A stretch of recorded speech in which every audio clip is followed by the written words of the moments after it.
যশোরে বর্ণাঢ্য আয়োজনে পালিত হলো জাতীয় গ্রাসরুটস ফুটবল ডে ও বিশ্ব ফুটবল সপ্তাহ। বাফুফের আয়োজনে যশোর শামসুল হুদা ফুটবল একাডেমিতে 570 জন শিশু ফুটবলারের অংশগ্রহণে দিনব্যাপী অনুষ্ঠিত হয় প্রীতি ফুটবল ম্যাচ।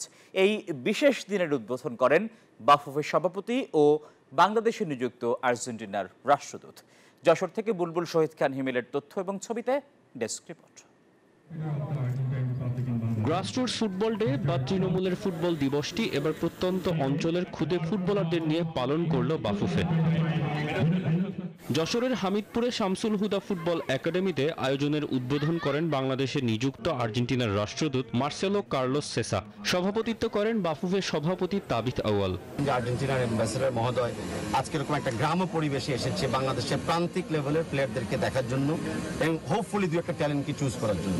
ভবিষ্যতে আমরা দেখতে চাই যে আমাদের আর্জেন্টিনা বাংলাদেশে টেকনিক্যালি আমরা কোলাবরেট করতেছি ইউথ লেভেলে এবং ইন্টারন্যাশনাল লেভেলে আমরা হুনোজ একদিন প্রীতি ম্যাচও খেলতে পারি। প্রত্যন্ত অঞ্চলের একটি একাডেমিতে 8 থেকে 14 বছর বয়সী ক্ষুদে ফুটবলারদের খেলা দেখে মুগ্ধ মেসির দেশের রাষ্ট্রদূত মার্সেলো কার্লোস। বাংলাদেশে বিপুল সমর্থকের কথা উল্লেখ করে জানালেন বাংলাদেশের ফুটবলের জন্য আর্জেন্টিনার সহায়তার কথা। বাচ্চাদের খেলা দেখে আমি আসলে মুগ্ধ।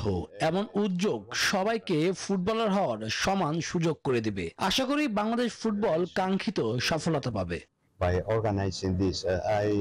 গ্রাসরুটস ফুটবল ডে উদযাপন উপলক্ষে শামসুল হুদা একাডেমির 10টি মাঠে 20 মিনিটের 7-a-সাইড ফুটবল ম্যাচ অনুষ্ঠিত হয়। খুলনা বিভাগের বিভিন্ন জেলার 15টি ফুটবল প্রশিক্ষণ কেন্দ্রের 570 জন ক্ষুদে ফুটবলার খেলায় অংশ নেয়। 16 জন বিশেষ শিশুও সঙ্গে ছিল।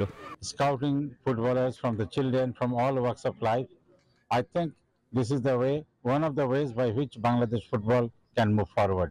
গ্রাসরুটস ফুটবল ডে এবছর যথাযথভাবে তৃণমূল পর্যায়ে পালিত হয়ে প্রত্যন্ত অঞ্চলের ফুটবলারদের উৎসাহিত করল বলে অভিমত যশোরের ক্রীড়াপ্রেমীদের।